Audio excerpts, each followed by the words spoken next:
These are Ramattra's abilities explained in detail. Hello and welcome to the channel, I'm Stylosa, so let's break this down. Now, Ramattra is the first, what is being coined as a tempo tank in Overwatch 2, which means he can change forms moment to moment. The base form, however, for Ramattra is Omnic Form.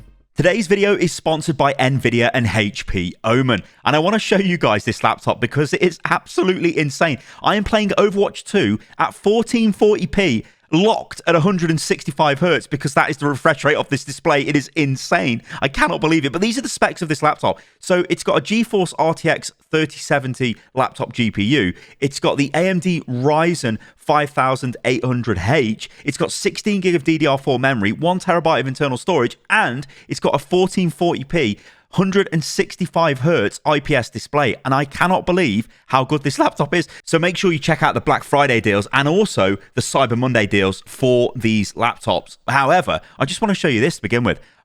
This is me playing 3v3 elimination. It's locked to 165 FPS. The laptop is absolutely killing it. I cannot believe this level of performance is available in laptops. It is absolutely mind-blowing.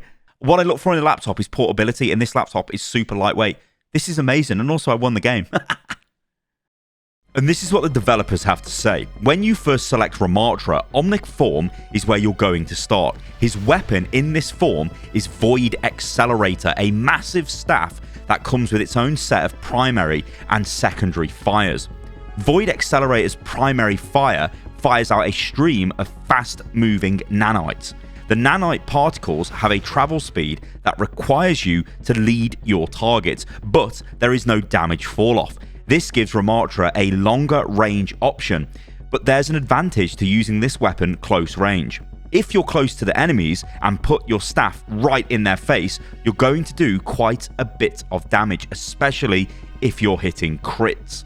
Now also in the Omnic Form, you get a secondary ability called Void Barrier. Now this is a temporary high health barrier that Ramattra can place in a targeted location. When you activate the barrier, you'll see a line on the floor to confirm where you want to place the barrier in its range, which creates a few different playstyles.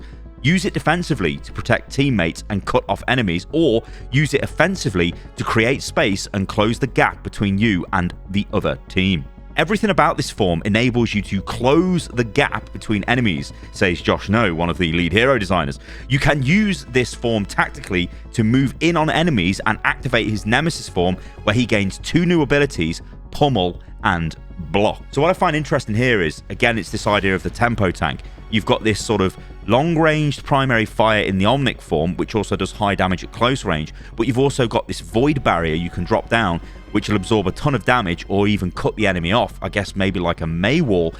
Also though, then you can change into Nemesis Form when things get a bit heated up and you need that extra defense, and then you can start pushing forward, and then maybe you can swap back into the other form. It's really interesting, and I really like this term, tempo tank.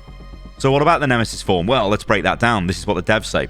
Ramattra's Nemesis Form changes both his appearance and weapon. He becomes a giant protector or threat, depending on your perspective. He bulks up with extra armor, and he forms 2 extra arms, which serve as his weapons in Nemesis Form. Pummel launches a short-range power wave with each swing.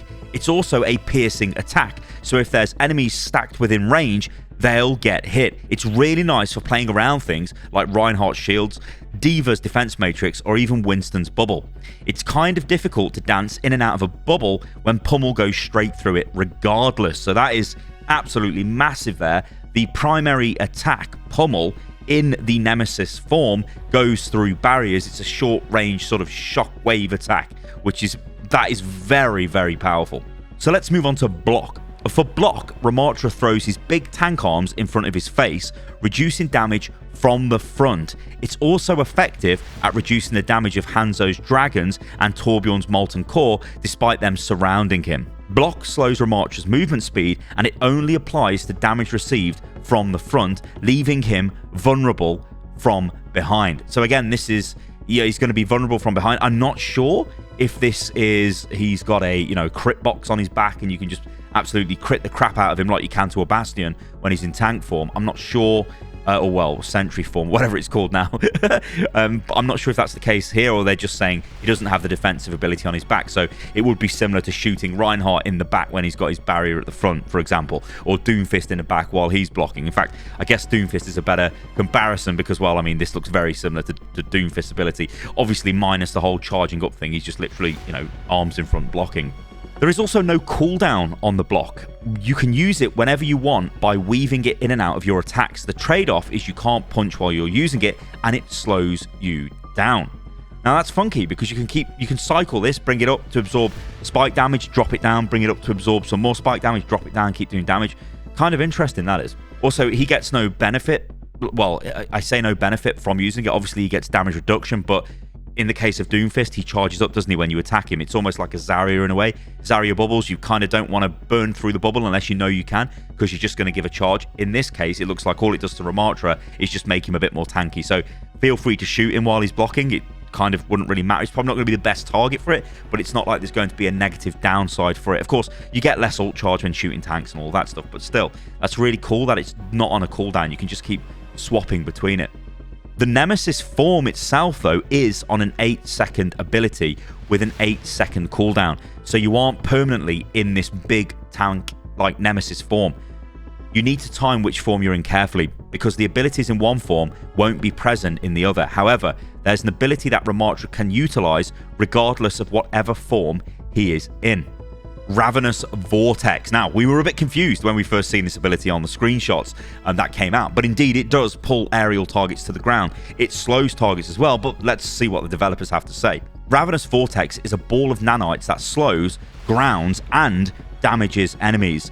This ability is a projectile that bounces off walls, enemies, and slippery slopes like roofs. It must hit the floor to activate. Once activated, it opens up this big area that will slow enemies, pull them to the ground, and deal damage. Ravenous Vortex keeps enemies in Ramattra's sweet spot, where he can deal damage easily in either of the Nemesis or the Omnic forms. You can also use this ability defensively to keep people off your teammates or lock down certain areas.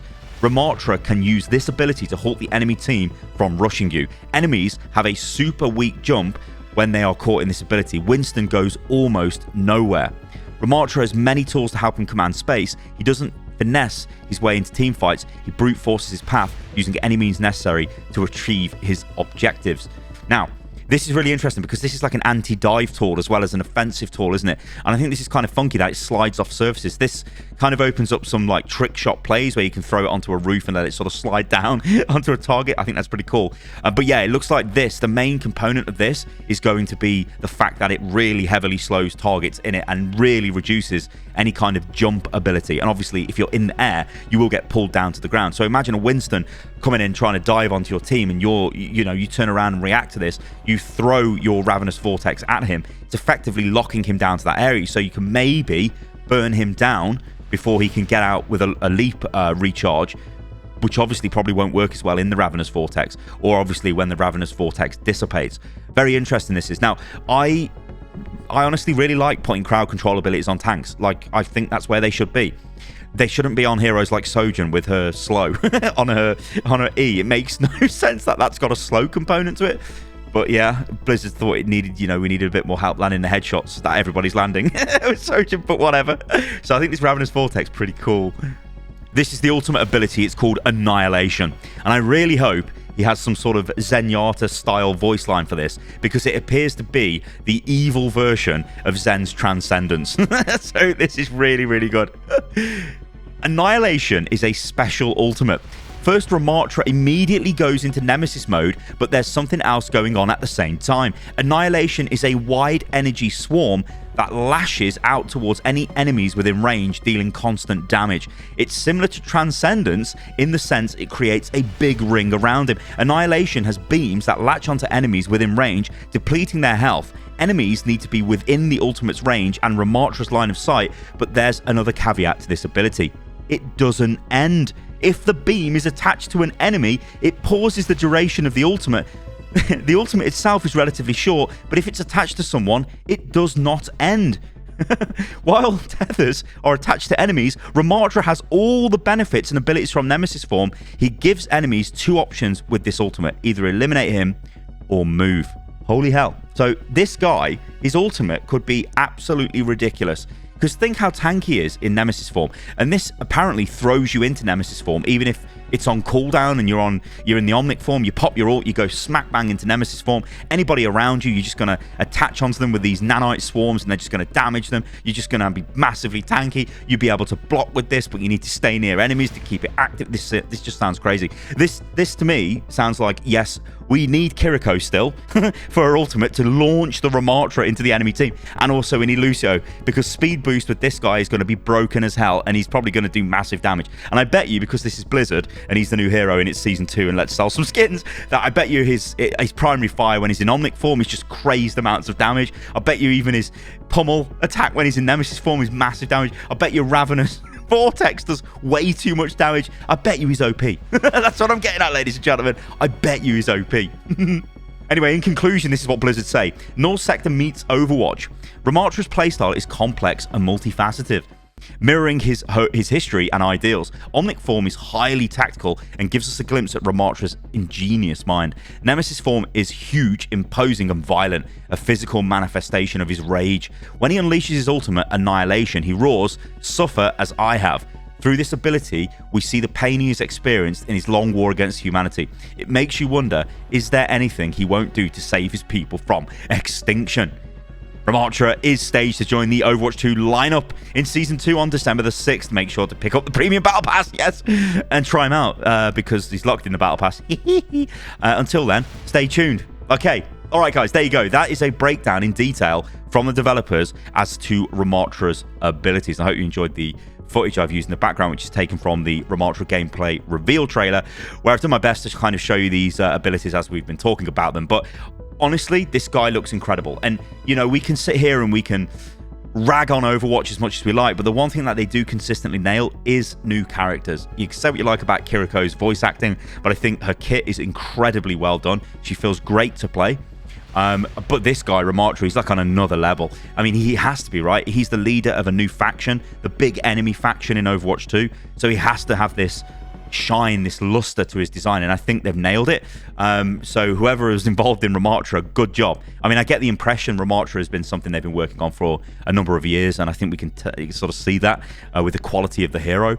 But yeah, good times, and it's looking really good for Overwatch at the moment. So let me know, guys, in the comments below if you'd like to see any more content like this, because I do enjoy making this kind of content. And if you did like the video, then of course like the video, that helps a lot. Subscribe to the channel. And yeah, I hope you guys enjoyed it. Thank you for listening and watching the video, and I'll catch you lot on the next one. See you soon.